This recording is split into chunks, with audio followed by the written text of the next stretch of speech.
Daniel Lacalle, economista jefe de Tresis, muy buenos días. Muy buenos días. Bueno, lo que está pasando yo creo que era más que asumido por la mayoría, ¿no? Que iba a haber una victoria contundente del partido de Le Pen y que el que iba a quedar en un desastre absoluto iba a ser Macron. Lo que pasa es que yo creo que el mercado está mirando los resultados y dice, si Le Pen ha sacado un 33,15%, los otros han sacado un 28% y Macron ha sacado un 20%, pues los otros, si se juntan la ultraizquierda con Macron, etcétera, en una especie de alianza contra Le Pen, como ocurrió en la época de Chirac, contra el padre de Marine Le Pen, pues que entonces eso va a mantener el statu quo, ¿no? El problema en Francia es mucho más importante que ese, ¿no? El problema en Francia es que tú ahora mismo tienes dos alternativas mayoritarias que son extremadamente radicales, sea Marine Le Pen por su lado, que lo que está prometiendo es, bueno, pues ser mucho más dura con la inmigración, bajar los impuestos, etcétera, etcétera. Una posición, digamos, de derecha clara, ¿no? Más similar a la de Meloni.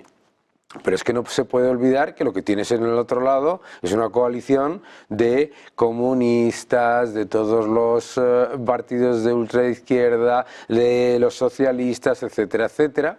Y por lo tanto, el problema de Francia, que es un Estado gigante, absolutamente elefantiásico y con un nivel de impuestos absolutamente brutal, pues en realidad no se va a cambiar, ¿no? No se va a cambiar de manera significativa y el problema de deuda y de estancamiento continúa. Ah, pero a la hora de señalar ahora mismo ese resultado electoral, es decir, hay dos extremos que están creciendo mucho, mientras que ese centro se queda apagado. Está claro que esa denuncia social es que la insatisfacción es lo que está detrás de esos votos. Totalmente, totalmente. Si miras por el lado del Frente Nacional o la Alternativa Nacional, no me acuerdo ya cómo se llama, de Le Pen, es un voto claro de castigo a una política de inmigración equivocada. Hay un problema de seguridad ciudadana y también, por supuesto, a una política fiscal que ha sido asfixiante para las empresas y para los ciudadanos. Si a eso le añades la inflación, pues el empobrecimiento de la base de pequeñas y medianas empresas, de comercios, de familias, etcétera, ha sido muy importante.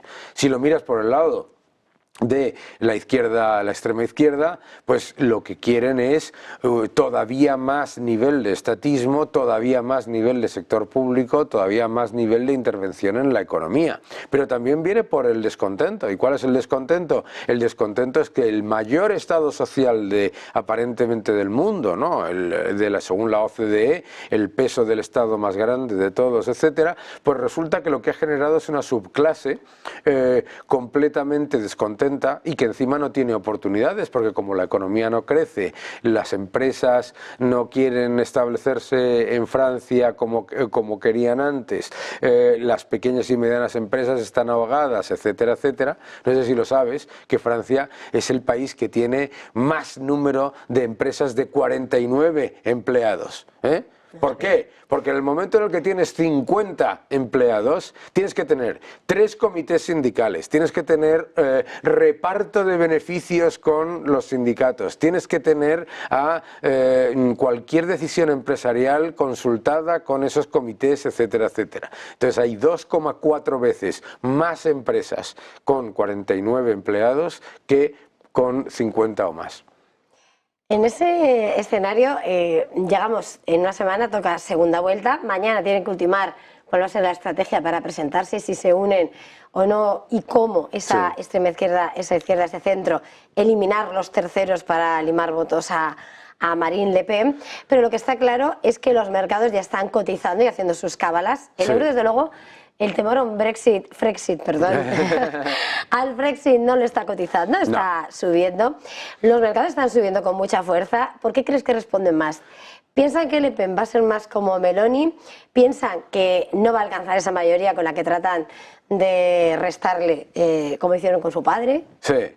Bueno, yo creo que un poco de todo. Primero, yo creo que cualquier persona que sea medio, que no sea muy sectario, entiende que si gana Marine Le Pen ni se va a romper el euro, ni va a haber una debacle, ni nada de nada, etc. Igual que pasaba que cuando decían es que si va a llegar Meloni, Italia va a salir del euro y todo eso. Bueno, pues la realidad no ha sido eso. Lo primero es eso, ¿no?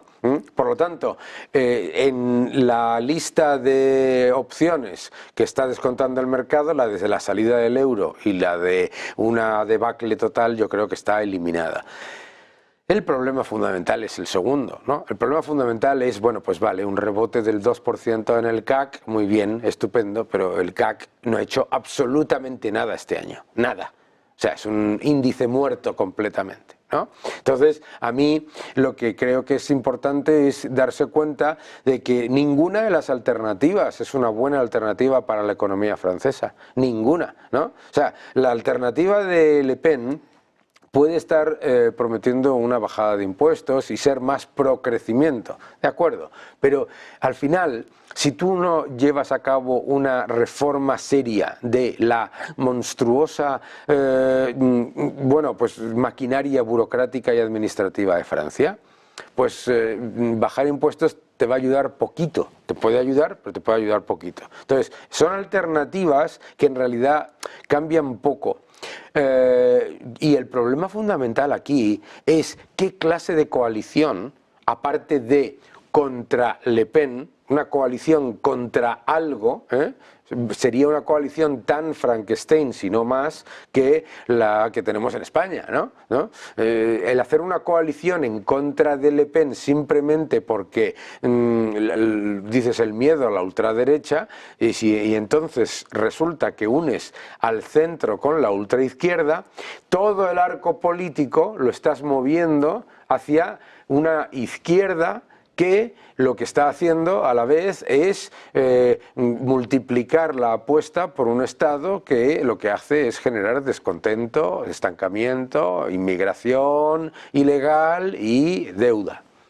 Ahora que está señalando las cuestiones claves que está dentro de Le Pen, también está dentro de ese debate interno, mientras von der Leyen se prepara para 5 años más, guiño Meloni, inmigración, claro, que sin lugar a dudas parece ser que es uno de los talones de Aquiles de esa unión. Hombre, claro, es el talón de Aquiles. O sea, si se presenta una coalición entre Macron y la ultraizquierda, claramente, ¿qué vas a decir con respecto, por ejemplo, al mensaje antisemita, ¿no? Macron ha hecho campaña mostrando con toda claridad, por otro lado, los mensajes antisemitas de Mélenchon. Macron quiere reformar la seguridad para aumentar el nivel de seguridad en las calles y a la vez reducir el aumento de la inmigración ilegal, y la ultraizquierda lo que quiere es, vamos, casi defund the police, ¿no? Como en Estados Unidos, o sea, dejar a la policía prácticamente sin poder y mantener ese nivel de asistencialismo que encima, lo más importante, genera un enorme descontento en la propia gente a la que da aparentemente asistencia, ¿no? Acabas de señalar, introduciendo en ese argumentario, la palabra Estados Unidos. Sí. El viernes veníamos de la resaca de lo que era hoy electoral, pero de la resaca de ese debate que bueno, pues dejaba en una situación muy delicada, ¿no? La figura de Joe Biden, y este fin de semana, bueno, cómo se intentan alinear las posturas dentro de los demócratas para ir detrás de él, al mismo tiempo que se trabaja para ver qué se puede hacer, claro, para presentar, dentro de que él es el nominado y él es quien tiene que decidir su propio futuro, porque claro, la situación es delicada. Bueno, la situación es delicada y no es nada sencilla en ninguno de los casos, porque no funciona la política en Estados Unidos igual que en Europa. Vamos a ver, por puntos, ¿no? Empezamos. Biden se va a retirar, no está claro. Ya llevamos desde el jueves 3 días y no se ha retirado. De hecho, tuvo una reunión en casa de un multimillonario el sábado con sus donantes diciendo que se mantenía, etcétera, etcétera. Bill Clinton y Obama han apoyado que se mantenga en la carrera. Bien. El gran debate de las elecciones norteamericanas no es si Joe Biden lo hizo mal en un debate, es que ese debate mostró que nos han mentido durante meses sobre la situación de salud y la situación, digamos, cognitiva del presidente de Estados Unidos, no del presidente de la escalera A en el edificio de Horcasitas. Entonces, ahí es donde está el gran problema, porque si ahora se retira, ¿a quién pones?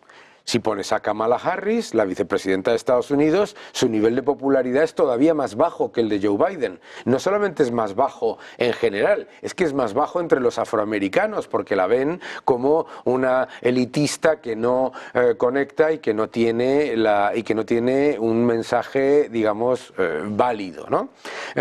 Entonces, imagínate que llegan a las primarias del Partido Demócrata y se presentan un grupo de candidatos, los que sean. Me da exactamente igual, como si es uno, como si son dos.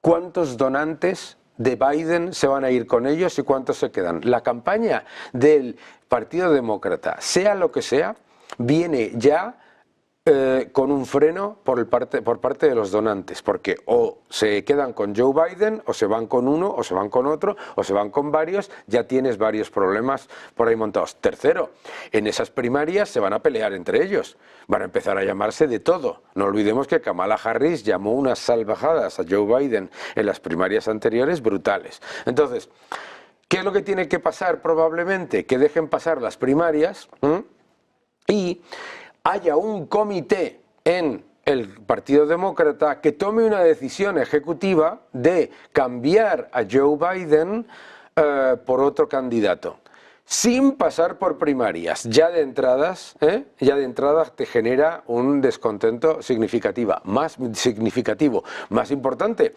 los candidatos que tienes, el que vayan a poner, si van a poner otro candidato que no es ni Kamala Harris ni Joe Biden, ¿qué estás diciendo sobre el gobierno? Estás diciendo que el propio Partido Demócrata está haciendo una enmienda a la totalidad de la administración Biden.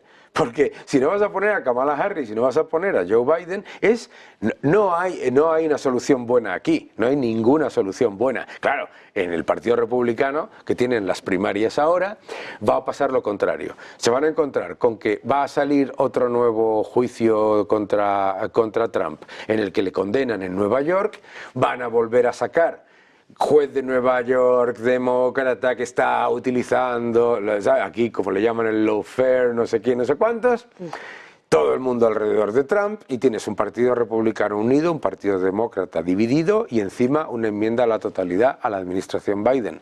Yo no les arriendo las ganancias a los demócratas. Tal vez por eso, lo digo, por terminar de ver la lectura de ese día, decíamos, bueno, lo que ha sido curioso es cómo no ha sido tan combativo para lo que pudiera ser Donald Trump, que lo único que decía, usted no está para gobernar, pero claro, no querría perder más puntos cebándose en su debilidad, ¿no? Claro, ¿para qué? ¿Para qué? Donald Trump lo único que tenía que hacer todo el tiempo era hacer así, como hacía, mirando hacia arriba, para que en el dúplex que saca el debate, la lectura visual, ¿no? Y lo que ves en el otro lado es una persona completamente desaparecida, ¿no? Vago, titubeante, que tose, que no sabe lo que dice, etcétera, etcétera. Biden no tenía, lo único que tenía que hacer Trump era dejarle hablar, y creo que así se lo dijeron, ¿no? Y a pesar de todo fue bastante agresivo. Antes de terminar, quería ponerte sobre la mesa, porque acaban de salir ya datos de PMI, sí, y por comentar un poco, si es que hay mucho que comentar o no, sí, sobre PMI manufactura en Alemania. Sí.